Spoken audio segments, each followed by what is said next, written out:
What is up, guys? I'm Top Black, your Central Drummer, and welcome. So today I got a special guest for us today. He's like one of my dear friends, and he is really good at, really great at the world of education. And he's not a drummer, but I trust him, and so in a musical way. And today is Brian Wondra. So yeah, welcome to the show, Brian. Thank you for having me. Thank you. Yes, absolutely. So we've been pretty great friends, and so we've been talking on and off about education, and this is one of the reasons why I want you on the show is you have an interesting mindset about education, and you talk a lot about like getting the most out of your students and like just education and performance type of stuff. And we'll be talking about that today, folks, about education, performance, and whatever comes about on the show. So the first thing I want to ask you about is like what are some things that music schools kind of like don't teach a little bit, like what in your personal opinion, what are some things that music schools kind of lack a little bit, that you kind of feel like that in your own practice, that you get most of the benefits from your own time and all that type of stuff? Well, I know music schools don't teach you how to network. They don't teach you how to set a price for your gig work. You know, they don't teach you how to be professional in that case. You know, unless you're in music marketing, you kind of have to figure all the business stuff out on your own. And yeah, that's relevant because we're all gigging now. At least the top tier musicians, we gig. Right. Yeah, and nowadays, like just with COVID right now, and we've been having like a little bit of a hard time. Well, it depends like where you're at. It's like if you're doing like a church gig and all that, sometimes you do get paid, but you're doing the live stream type of thing. But we're missing like the human connection with like the audience for the gigging type of stuff in networking too. And we kind of live in an interesting age with that. But what is the gigging environment like over at SFA, which you live pretty close by, because that's where you pretty much got your degree at, is SFA. So what is the gigging environment like over there? It's predominantly churches and solo singer-songwriters with like an acoustic guitar. Think, you know, Dave Matthews or John Mayer, something like that. Okay. Yeah, and there's occasionally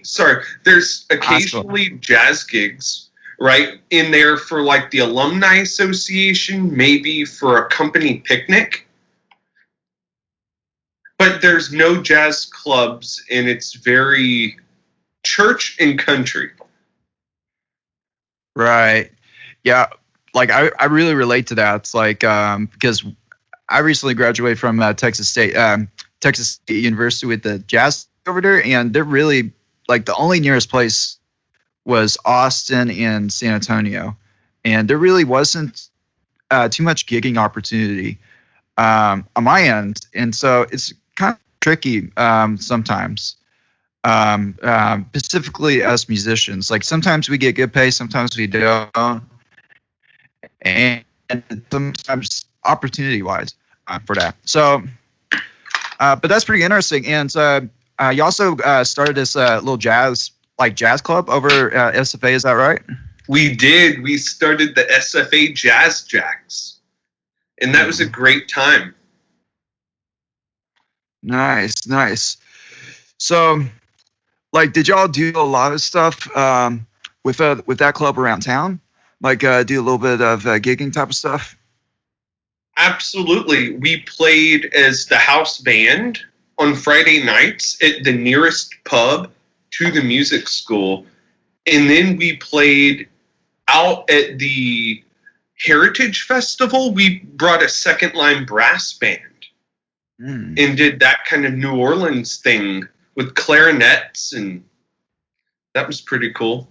I want to pick your brain a little bit. So pretty much we've been talking a little bit of like the environment over at SFA right now, just like getting a little bit of vibe of the environments. So now I want to pick your brain about like a little bit of education type of stuff. So what were some of the education classes that you took over at SFA, and what are some things that you took away from those, like that made you a better musician and all?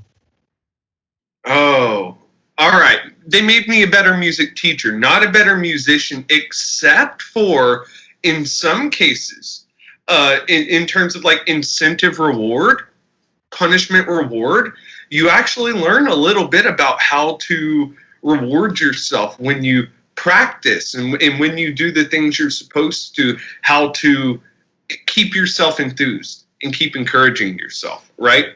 You can Pavlovian condition yourself in a way, you know.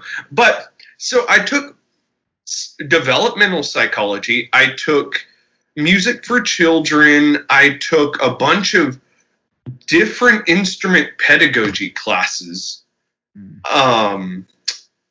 What else? Of course, I took a class called Historical Perspectives in Education, and it was kind of about how America is very diverse, and you have a lot of people who come from different countries and different backgrounds, even within this massive country, and kind of how to tailor your lessons to be multicultural and to use phrases that maybe someone from India would understand. They might not get something like a bird in the hand is worth two in the bush, right? And there's other little phrases you throw around that someone who's not from like your hometown wouldn't understand.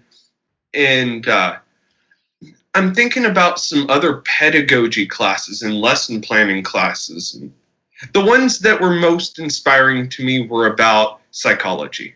Psychology, yeah, that's a big one. Yeah, because teaching, I think that's just such a big opportunity for most musicians to have that type of opportunity to teach. Because there's so many benefits to the teaching aspect, and I think a lot, some, not a lot, I'm not saying like as an absolute, but some musicians, they don't think of that aspect of teaching, and especially during this time and all that, it's like grateful for like teaching. That way, I'm still like I'm teaching on my chops off, not showing off, but getting example, influencing, and also what you were saying about, let's see, I was going to like kind of add something to what you just said about like that class about like different ethnicities and all that. And you're right, like they don't know like some of the things that we kind of say a little bit. Like in some other cultures, like I think if you give a thumbs up and all that, that's kind of rude in some other countries and all that type of thing. But yeah, and that's one thing I heard. I was like, well, thumbs up is a bad thing and all that. And so, but that's pretty cool. And I've actually, over at Texas State, I'm very grateful for Texas State. And so SFA, for some people who don't know, SFA is in Texas. It's actually one of the best, very well-known education programs in Texas. And SFA is really good. And if you ever graduate from SFA, I hear that over at SFA, like you have a really high rate of getting in at a music school. No, not just a music school, but just a teaching facility. You can get a teaching job in music. That's how good the program is that's what I've heard about SFA. And so and it's amazing with some of the classes you were just mentioning of how it helps you out as not just as a performer, because I kind of feel like as a music teacher, it also helps you out as a performer as well. So it just makes you also a really great music teacher, and that would be a avenue I would have gone to, is music education, but I went for performance and jazz study, which, funny enough, we actually did all that. That was a pretty interesting class. And so now, for people who don't know, SFA, they do have some jazz stuff over there, but they don't have an actual like jazz program where they have a degree. But you're really, really versatile in the jazz scene, and you're in the top jazz band. You were part of the top jazz bands over at SFA because you recently graduated, and so tell me about like some of your experiences when you were over there, specifically in jazz, like being like legendary like musicians, like anything that pops in your head. Like what are some things like? Okay, so we've had a couple great guest artists. One of them is Sergeant Kenneth Ebo. Ken Ebo, he's a great trombonist and arranger. We've had David Casares, who I just did a lesson with about a week ago on Zoom. And funny enough, I didn't get to play with him when he came to clinic the band because I was still in the lower band, working my way up. And then the very next semester, I made top band. Who else? We've had Branford Marsalis come around. And all these people clinic the band. All of them give master classes, Q&As, that kind of thing. And as far as the jazz experience for me, there's not a big jazz community here. There was maybe 1.5 jazz pianists, maybe 2 jazz guitarists, maybe a couple jazz drummers, and a bunch of horn players who don't even like jazz. They just play it because, right? Right, marching band kids or something like that, or we had so that. I found myself playing with the grad students most of the time because they were the ones who had chops enough to improvise and the ones who were willing to do music for a hobby. People don't know this, but when you go to music school, if you go to a university and you come in as a freshman, you can expect a lot of those people to not be there when you finish. A lot of people enter music school just because it's the only real hobby they ever had in high school, and they're like, why not continue choir? But then you're asked to spend 4 hours in a practice room every day, and you realize really quickly, oh, I'm not as passionate as I thought I would be, right? So I found myself playing with the grad students a lot, and it was so slim that when the premier keyboardist in town, Dawson Dowdy, left, I got called for all the jazz gigs all of a sudden. No one had piano. They needed someone to play the changes, so why not get Brian to come play? And that was a revolution in my playing. It is going from always having a pianist to rely on to having to provide the whole harmony on every tune, on every gig for a year. Oh my God. But it did a lot for me. You know? Right. It got you busy and all that, and getting pretty active, not just in school, but in the scene, like the community, and being part of like the community over at Nacogdoches and all that. So that's cool. That's really cool for that part. And I'm going to plug my band, the Live Five. So the Live Five? Yeah. Yeah, we're the core group of people who were around and liked music enough to play outside of class. You know, that's actually hard to find. People who go to music school will find that. A lot of people just don't care to play extracurricularly. Yeah, and I kind of feel like just in general with like some students in music and all that, they just sometimes, this is my opinion and all that, sometimes some people think that I take this class and this is what I need to know, and I trust my teacher.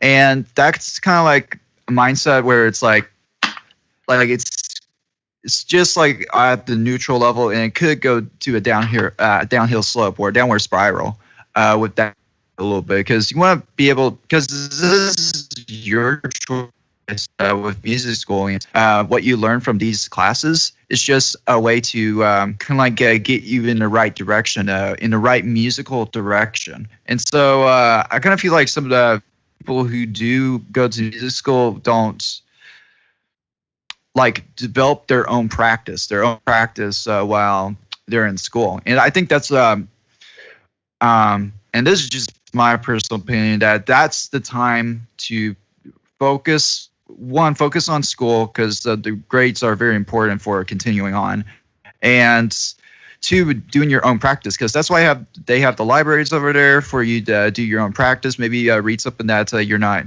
used to before, like maybe something some book that's not based on your studies, but it's a little bit of a fun thing. And so that's just a little bit of my opinion about that. And some people don't really incorporate like the full facilities over there. So what were some like what is like some things, resources you took away from SFA over there? Was there any like cool resources that they had over there? Yeah, every methods class that you go into, you have to compile every handout, every test, every piece of paper that is exchanged in that class goes into a binder. And then at the end of the semester, they look through your binder and make sure you have everything they gave you so that you'll have resources. For instance, tuba. You know, someone who doesn't play tuba will not learn tuba in one semester. Right. But they could learn enough to get through some scales and maybe enough about how to troubleshoot a student, that then when they move on to be a band director, if they have a troublesome tuba, they can not panic, but go straight to the cabinet, open up the literature, and go to embouchure, go to air, go to whatever issue needs to be adjusted, you know? And so for trumpet, trombone, percussion, violin, viola, upright bass, for all of those, you leave SFA with your own little piece of a library. Oh, wow. And you can always refer to it, and you have every instrument upon graduation, if you did your work. Only if. Yeah, if you did it, you have it. And they push that. I don't know if you know this, SFA was actually founded as Texas Teachers College. Oh, wow. I actually didn't know that. I believe the 30s. And it was Texas Teachers College for probably 30, 40 years. And then they changed the name to Stephen F. Austin State University. That's pretty cool. I actually did not know that. I knew that it was like really good at education, but I didn't know it was that good that they had their name at, and they actually had that as a focal point for when they taught their students. This is a school where they teach you how to teach or become a teacher, and that is interesting. That is they teach you how to teach. Yeah. Oh, good. And side fact, the reason I chose this place is because as a guitar player, they want to offer you performance degrees or lump you into a composition track at all the other universities. But this university allowed me to integrate enough classical into my jazz that I was able to pass and get a teacher's ed degree. Oh, this is something I was curious about is what is like your normal, like, I call it a practice ritual because that's how musically I was raised, but some people say music routine. Like, what is like your day-to-day music routine, like while you were in school or just now after you've graduated and all that? Okay, so I like to have breakfast, and then once I get done eating, I take this heat wrap and I throw it in the microwave, warm it up, wrap my hand and arm in the AM, right? I spend about 10 to 15 minutes warming up, and then by that time it's about 11 a.m. and I put in probably an hour of technical work and then an hour of musical work. Oh, wow. And then I take a break. And then whatever I do for the rest of the day is freebie time, right? I'll learn covers. I'll do whatever. But I always start not by playing music, but by playing very boring stuff. Very boring. The good boring stuff where it's actually making you a better performer and all of that. Incredibly slow.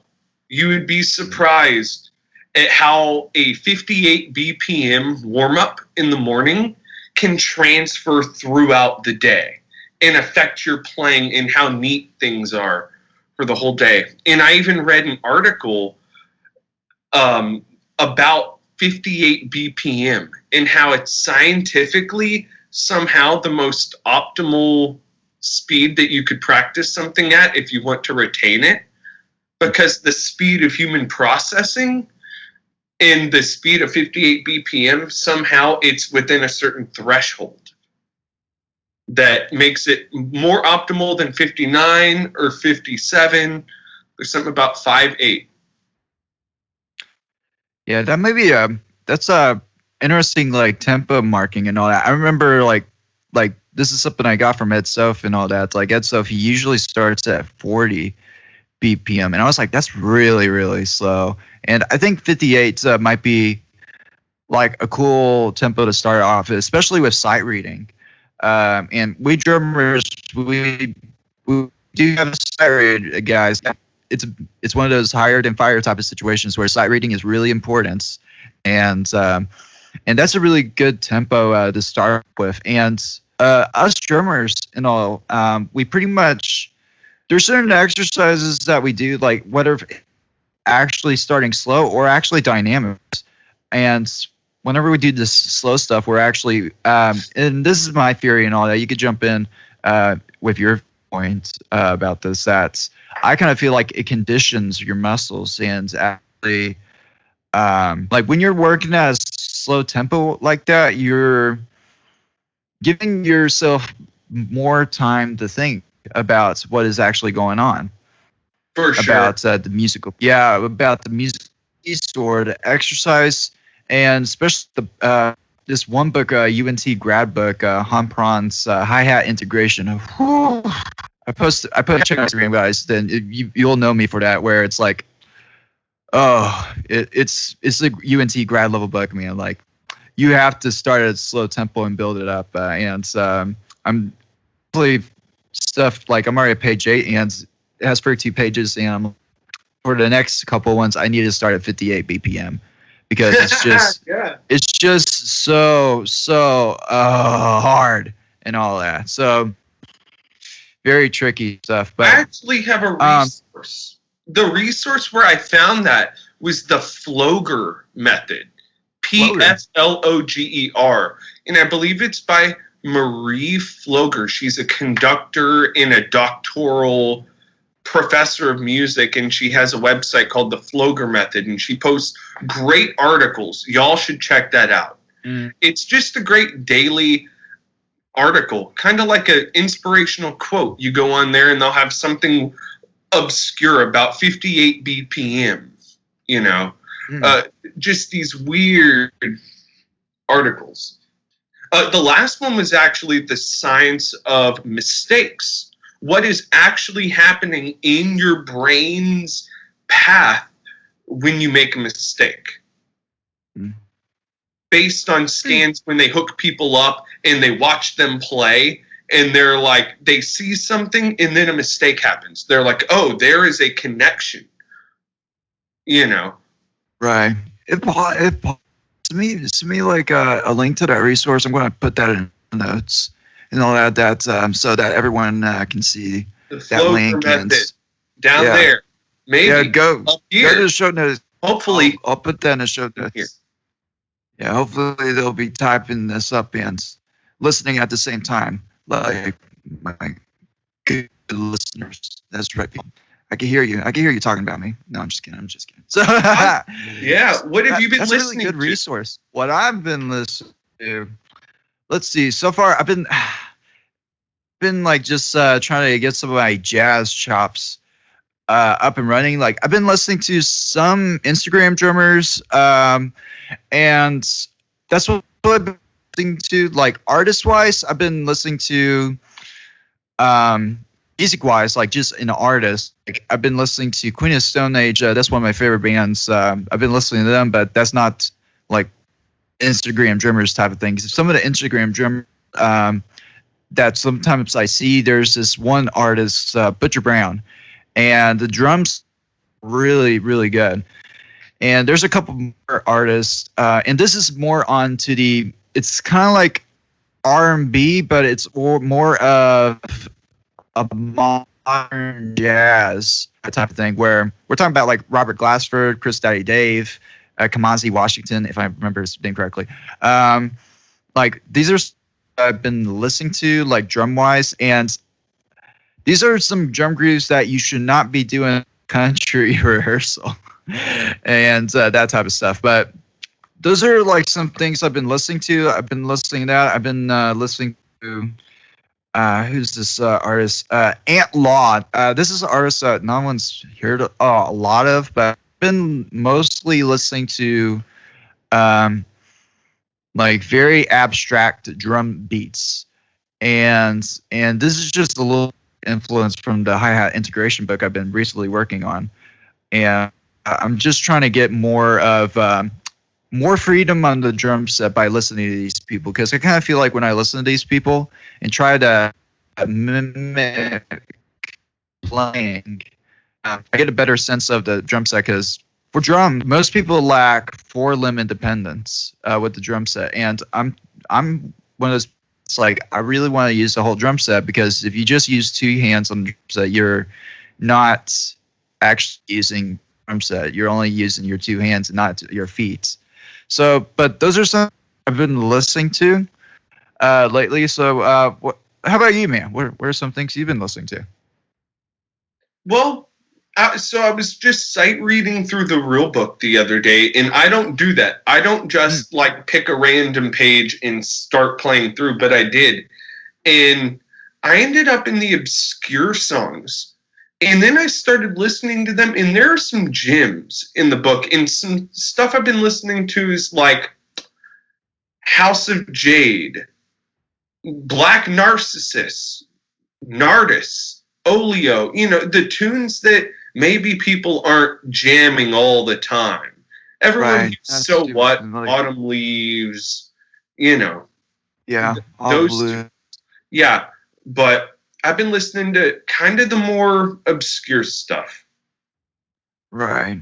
in the book, because it's good, It's very and other people's arrangements of those tunes too. Like sometimes, well, for example, like this is my experience, and like the real book has melody, but there's no lyrics of it. And this is what I actually recently heard that some people actually get triggered by both of these words, especially in the world of jazz. Some people actually say arrangements, and so and this is from Mel Lewis, actually, famous drummer Mel Lewis. He actually said, like, I don't hear anybody arrangements, and so me and Brian over at Cezanne's, we see like these arrangements. And I think you were with me with this one. I think we saw Ed Sof and Dan Hurley.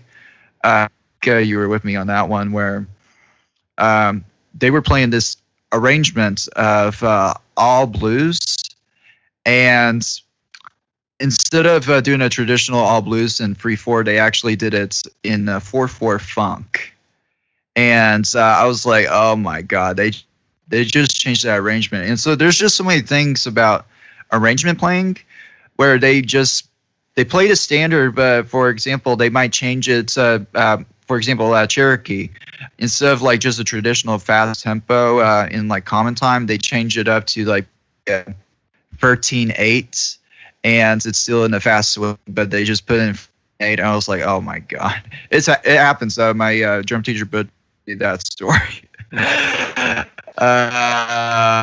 It's Cherokee in 8 or 7/8. I think he said 13/8, and yeah, I was like that too. Yeah. So, but that's pretty cool. You're listening to these real book stuff. You're like kind of like messing around with it, like trying to get familiar with all the real book stuff. And funny enough, there's some really, really well-known standards that are not in real book that not a lot of people know about. Like I Found a New Baby. I can't remember who that was from, but that's just a funny song or tune or arrangement. Watermelon Man. Watermelon, yeah. Chameleon, yeah, Cantaloupe Island, Tequila. Yeah. I was super amazed. Tequila was actually classified as a standard, and someone at Texas State showed me a very old real book. Actually, Tequila was actually in the real book, a very, very old real book, and I was like, what? But the one that goes da da da da da da da da da da da. I was like, oh my, are you serious?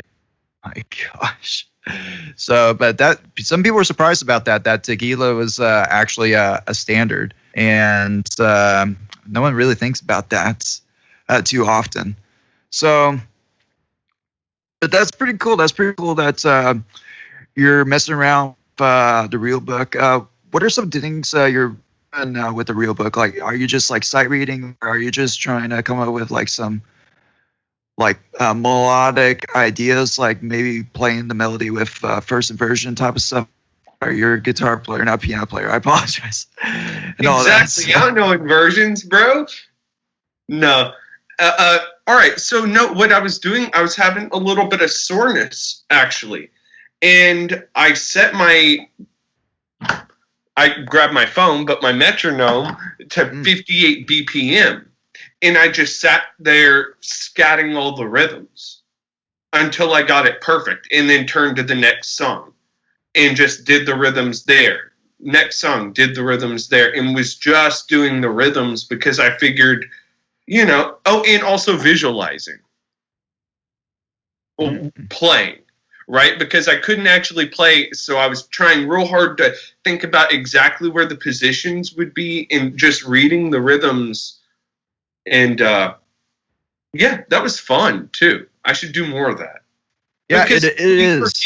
You can practice without wearing out your hands. There are ways to practice that don't involve sticks or picks or strings or shiny things. There are ways to practice just visualizing, even, that people take for granted. You could just sit on a train, a subway car, and think about the circle of fifths in relative scales, minor scales, harmonic, half whole dominant scales. Sometimes I do that, Right. I got an app recently this is way off the question, but I got an app that's a ear trainer that has the ability to customize exercises or just do some graduated exercises.